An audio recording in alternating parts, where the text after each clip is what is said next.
No último sábado, dia 27 de junho, o governo federal anunciou a assinatura de um acordo com a Universidade de Oxford e o laboratório AstraZeneca para que o Brasil tivesse acesso a 30 milhões de doses da vacina contra a Covid-19. Eu te conto essa história já já. Antes disso, eu queria pedir que você se inscreva aqui no canal, ative o sininho da notificação para sempre que um vídeo novo for ao ar, você ser notificado e poder compartilhar, ajudando o nosso canal a crescer. Eu sou o Paulo Henrique, biólogo e dentista, mestre e doutor em microbiologia e imunologia e professor universitário. Pois é, inicialmente no dia 11 de junho, o governo do estado de São Paulo anunciou a assinatura de um acordo com o laboratório Sinovac para que o Instituto Butantan testasse a vacina chinesa em 9 mil voluntários e depois produzisse essa vacina em território nacional.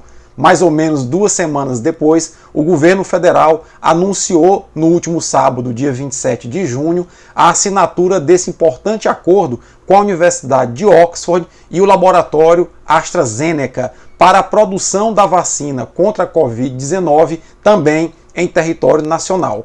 Com isso, já são 2 vacinas que estão sendo testadas em território nacional e que serão produzidas em território nacional a partir da transferência de tecnologia previsto nesses 2 acordos. O acordo que o Butantan assinou com o governo de São Paulo e o laboratório chinês prevê um gasto de aproximadamente, um investimento de aproximadamente 85 milhões de dólares pelo Instituto Butantan para viabilizar os ensaios clínicos em território nacional com esses 9 mil voluntários. O acordo também prevê essa transferência de tecnologia, se a vacina der certo, para que o próprio Butantan consiga produzir essa vacina. De acordo com o Dimas Covas, que é o diretor do Instituto Butantan, o Instituto teria a capacidade de produzir algo em torno de 30 milhões de doses da nova vacina por ano. Já o acordo firmado pelo governo federal com a Universidade de Oxford e o laboratório AstraZeneca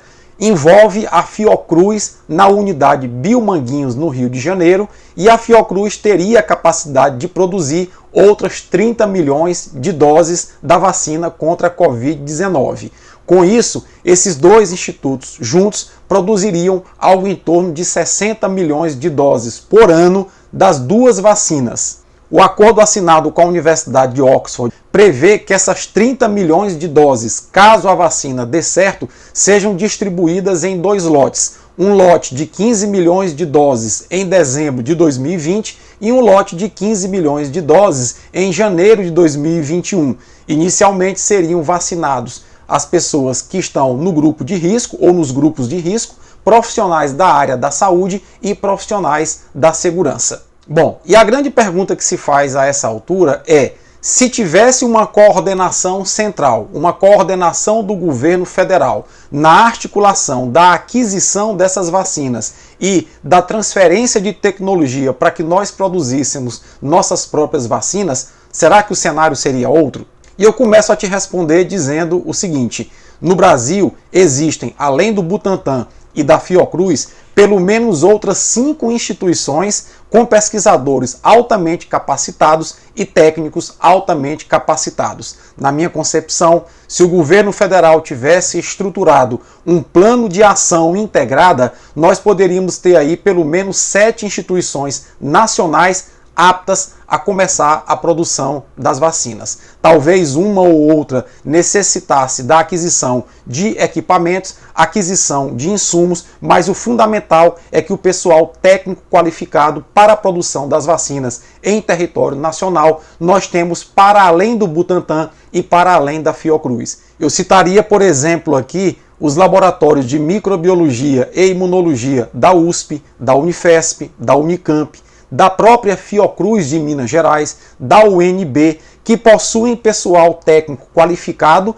e que precisariam apenas de um upgrade, talvez, de alguns equipamentos e insumos para começar a produzir essas vacinas. Talvez com isso o governo federal conseguisse ampliar das 30 milhões de doses anuais para algo em torno de 300 milhões de doses anuais. E qual é o grande problema desse desenho que está sendo feito? Por um lado, o governo do estado de São Paulo, por outro lado, o governo federal.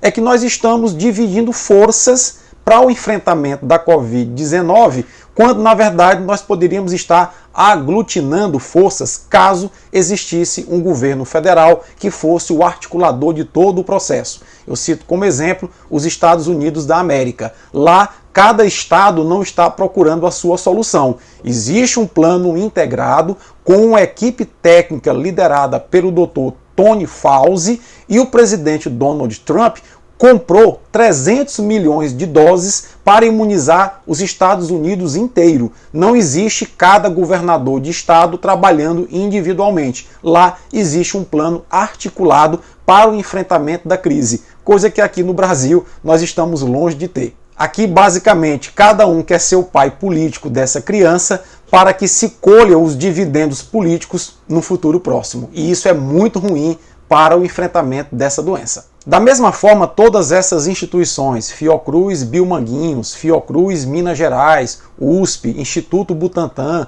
Unicamp, Unifesp, UNB, possuem também pessoal técnico qualificado para que nós pudéssemos produzir os nossos próprios testes de diagnóstico, caso houvesse incentivo para aquisição de equipamentos e aquisição de insumos. E aí o Brasil estaria testando muito mais do que o que testa hoje, compreendendo muito melhor a dinâmica epidemiológica da doença em território nacional. Na minha concepção, se o Brasil tivesse um plano federalizado de enfrentamento dessa crise e articulado com os governos estaduais, nós poderíamos envolver numa força-tarefa as instituições de pesquisa brasileiras com o seu pessoal técnico qualificado, dotando esse pessoal técnico de equipamentos e insumos para que nós pudéssemos triplicar ou quadruplicar a quantidade de doses de vacinas que iremos produzir a partir do final do ano. Isso faria com que, num curto espaço de tempo, nós tivéssemos no Brasil a chamada imunidade de grupo ou imunidade de rebanho, possivelmente livrando o Brasil desse sofrimento que é a pandemia de Covid-19. Falta, portanto, articulação central, falta, portanto, desprendimento das questões políticas para o enfrentamento da doença em prol da proteção de nossa população. Forte abraço a todos, se gostou desse vídeo, deixa a tua curtida, compartilha e até a próxima.